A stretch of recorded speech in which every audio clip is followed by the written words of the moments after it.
1991 թվականին արքայադուստր Դիանան փոխեց աշխարհը ընդամենը մեկ ձեռքսեղմումով։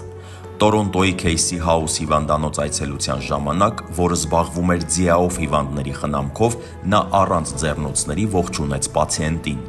Դա պարզ քայլ էր, սակայն այն տարիներին, երբ տարածված էին վախը, սխալ տեղեկություններն ու խտրական վերաբերմունքը ձիաով հիվանդների նկատմամբ, այս քայլը դարձավ համաշխարհային շրջադարձային պահ։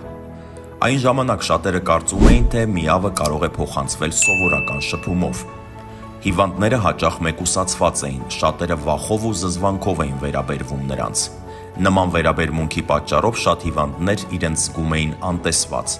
Դիանայի որոշումը ջերմորեն ու բաց ձեռքսեղմումով ողջունել պացիենտին հնչեց որպես հզոր ուղերձ։ Միավը չի փոխանցվում շփումով, իսկ այն մարդիկ, ովքեր ապրում են այդ հիվանդությամբ, արժանի են արժանապատիվ վերաբերմունքի, խնամքի և կարեկցանքի։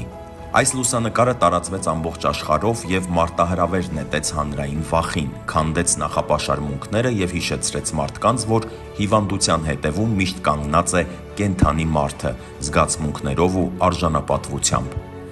Դիանան սրանով չսահմանափակվեց։ Նա 1987 թվականին օգնեց բացել Մեծ Բրիտանիայի առաջին միավ ձիահ բաժանմունքը և շարունակեց այցելել պացիենտներին, նրանց մխիթարելով այն ժամանակ, երբ շատերը դեռևս նրանց մերժում էին։ Նա ցույց տվեց, որ իրական մեծությունը չափվում է ոչ թե կոչումներով կամ թագավորական հարստությամբ, այլ քաջությամբ, կարեկցանքով և բարությամբ, որոնք կարող են փոխել աշխարհը։